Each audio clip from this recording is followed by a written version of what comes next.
ये कहानी एक टीचर और उसके स्टूडेंट के बीच के रिलेशनशिप को लेकर के, जो अपने जवान हसीन स्टूडेंट से दूर नहीं रह पा रहा होता है। कहानी की शुरुआत होती है और हम कायरा नाम की स्टूडेंट को देखते हैं। कायरा के पेरेंट्स कहीं और रहते हैं। कायरा यहाँ अकेले अपने घर में रहती है। वह हमेशा कुछ न कुछ लिखा करती थी। वह एक दिन जंगलों से होते हुए अपने क्लास को पहुँच गयी। यहाँ उसे उसका टीचर जोनाथन मिलता है। दरअसल जोनाथन एक राइटर बनना चाहता था, पर कुछ कारणवश वह एक टीचर बन गया था। कायरो के आने के बाद जोनाथन उसे कुछ बुक रीड करने को कहता है, पर कायरो ने वो सारी किताबें पहले ही रीड कर ली थी। और तभी वहाँ एक और गर्ल बिनी आ जाती है, जो इस क्लास की अच्छी स्टूडेंट के साथ साथ कायरो की अच्छी फ्रेंड भी होती है। वो दोनों कुछ खाने के लिए बाहर चले जाते हैं। जोनाथन यहाँ कायरो की बुक देखने लगता है। तभी उसे उसके बुक के अंदर से एक एडल्ट बुक मिलती है। तभी वहाँ जोनाथन का एक फ्रेंड बोरिश भी आ जाता है। वह जोनाथन से किताब लेकर रीड करने लगता है। बोरिश और जोनाथन यहाँ कायरो की लिखी किताब को भी देखते हैं और चौंक जाते हैं। रात में जोनाथन की बीबी अकेली होती है, तो जोनाथन उसका ध्यान बटाने के लिए जोनाथन कहता है कि आज क्लास में एक स्टूडेंट मेरी बुक रीड कर रही थी। तभी उसकी पत्नी पी के फोन पर कॉल आ जाती है। बात करने के बाद पी और जोनाथन साथ में ड्रिंक करते हैं और उन दोनों का जैसे ही कार्यक्रम शुरू होने वाला होता है, तभी फिर से फोन की घंटी बजती है और जोनाथन अपना हल नहीं चला पाता है। अगले दिन वो ये बात बोरिश को बताता है और बोरिश उसका मजा लेता है। तभी वो दोनों जंगल से आते हुए कायरो को देखते हैं। यहाँ जोनाथन की गंदी नजर कायरो पर होती है, क्योंकि पिछली रात उसे गुफा का दर्शन नहीं हुआ था। कायरो के पास आने के बाद जोनाथन उससे पूछता है कि क्या तुम्हें इन जंगलों से आते हुए डर नहीं लगता है? तो कायरो कहती है कि उन जंगलों में सबसे डरावनी चीज मैं हूँ। जोनाथन ये सुनकर हंसने लगता है। इधर स्कूल में बिनी अपनी किताब नीचे गिरा देती है। इसके बाद बिनी बोरिश के पास आती है। यहाँ बोरिश की गंदी नजर उसके खरबूजे पर होती है। बोरिश बिनी से पूछता है कि तुम्हें क्या चाहिए? यहाँ बिनी जानबूझकर बोरिश को परेशान कर रही होती है। तभी कायरो की नजर बिनी पर जाती है। वह बिनी से कहती है, तुम्हें ऐसा नहीं करना चाहिए। बाद में वो दोनों कायरो के घर जाती है। कायरो यहाँ पे अपने कॉलेज के एडमिशन के एक क्वेश्चन से परेशान थी, जिसमें उसे अपने जीवन के एक अचीवमेंट के बारे में बताना था। वो दोनों काफी डिस्कस करती है और तभी बिनी ने कहा कि तुम्हें अपने टीचर से अफेयर कर लेना चाहिए और फिर उसके बारे में लिख देना। कायरो कहती है कि जोनाथन तो मुझसे 20 साल एजेंट है, पर बिनी उसे कहती है कि ये सब अब नॉर्मल है और जोनाथन एक इंटेलिजेंट आदमी है। वह तुम्हें क्लास में घूरता रहता है। कायरो यह सब सुन के शर्माने लगती है। उसका इंटरेस्ट जोनाथन पर होने लगा।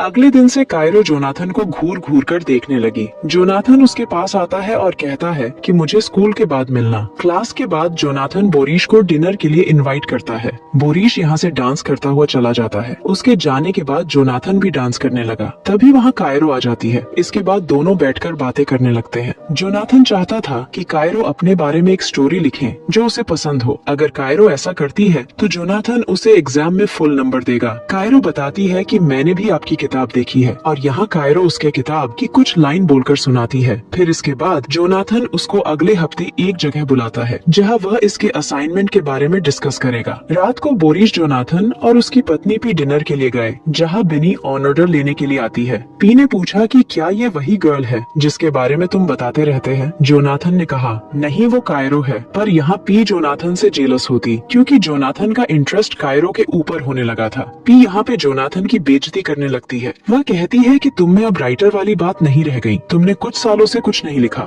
वीकेंड पर कायरो जोनाथन की बताई जगह पर जाती है। यहाँ जोनाथन कायरो के पीछे से आकर दोनों एक दूसरे के करीब बैठ जाते हैं। यहाँ एक आदमी पोएम बोलने लगता है। यहाँ वह आदमी ध्यान से पोएम सुन रहा होता है और कायरो जोनाथन को देखे जा रही थी। बाहर आकर कायरो एक सिगरेट जलाती है और दोनों एक साथ सिगरेट पीने लगते हैं। अगले दिन कायरो जोनाथन के सामने हॉट ड्रेस पहनकर आती है। जब बोरिश ने इसके बारे में पूछा तो कायरो ने कुछ नहीं कहा। बोरिश जब वहाँ से चला गया तो कायरो जोनाथन के पास बैठकर बातें करने लगती है। वे दोनों एक दूसरे के करीब आ रहे थे। क्लास की तरफ जाते हुए जोनाथन को उसकी वाइफ का मैसेज कहीं घूमने जाने के लिए आता है। इसके बाद कायरो जोनाथन को अपने फेवरेट कवि के बारे में बताती है, जिसके स्टाइल में वह स्टोरी लिखेगी। जोनाथन अपने घर आ जल्दी जा रहा होता है, तो वह हाँ करके चला जाता है। उसके जाने के बाद बिनी यहाँ कायरो के साथ मस्ती करने लगती है। तभी वहाँ पर बोरिश आ जाता है। बिनी अब बोरिश को भी सताने लगी। वह उसका फोन अपने खरबूजे में डाल लेती है, पर यहाँ कायरो का फोन गुम हो जाता है। दूसरी तरफ जोनाथन का अपनी वाइफ के साथ जाने का प्लान कैंसिल हो जाता है, क्योंकि वो अपने काम में बिजी हो जाती है। तभी जोनाथन को एक कॉल आता है। दरअसल ये कॉल कायरो की तरफ से होता है, क्योंकि गलती से जोनाथन कायरो का फोन लेकर आ गया था।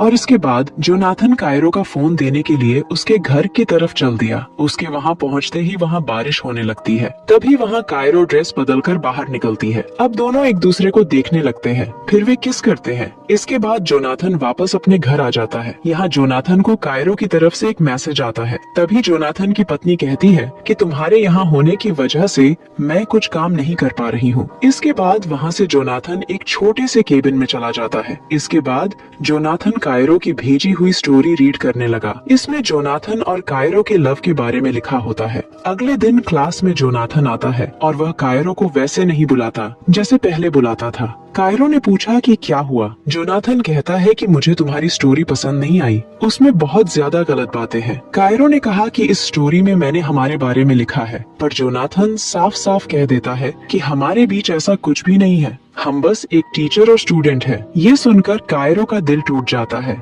जोनाथन कहता है कि तुम स्टोरी दोबारा लिखो, नहीं तो तुम्हें मैं फेल कर दूंगा। कायरो कहती है मेरी कहानी बिल्कुल परफेक्ट है, जो तुम नहीं लिख पाए वो मैंने लिख दिया। इसके बाद कायरो कहती है कि दम है तो मुझे फेल करके दिखाओ। कायरो रोते हुए घर जाती है और बिनी के साथ ड्रिंक करने लगती है। दूसरी तरफ जोनाथन भी इस बात को लेकर परेशान होता है। यहाँ पी के पूछने पर जोनाथन उसे कायरो की लिखी स्टोरी के बारे में बताता है। स्टोरी के बारे में सुनकर पी रोमांटिक हो जाती है। तभी वहाँ बोरिश आ जाता है। दूसरी तरफ कायरो और बिनी बात कर रहे थे। कायरो बिनी को बताती है कि जोनाथन बस उसके करीब आने का दिखावा कर रहा था। कायरो अपना ध्यान भटकाने के लिए बिनी से कहती है कि बोरिश को मैसेज करो। बिनी बोरिश को परेशान करने लगी, पर बिनी की बातों से बोरिश कर कोई असर नहीं हो रहा था। इसके बाद वे दोनों अपने अपने ड्रेस उतारकर फोटो खींचती है और बोरिश को अपनी फोटो भेजती है। इसके बाद बोरिश वहाँ से निकल देता है। तभी जोनाथन के स्कूल से फोन आता है और कायरो और जोनाथन के बारे में उसे सब पता चल जाता है। वह जोनाथन से पूछती है कि तुम्हारे और कायरो के बीच क्या चल रहा है। जोनाथन ने साफ मना कर दिया। अगले दिन कायरो और जोनाथन प्रिंसिपल के सामने होते हैं। यहाँ प्रिंसिपल उनके बीच के संबंध के बारे में पूछती है। कायरो ने यहाँ साफ साफ बता दिया कि जोनाथन ने मुझे एक स्टोरी लिखने को कही।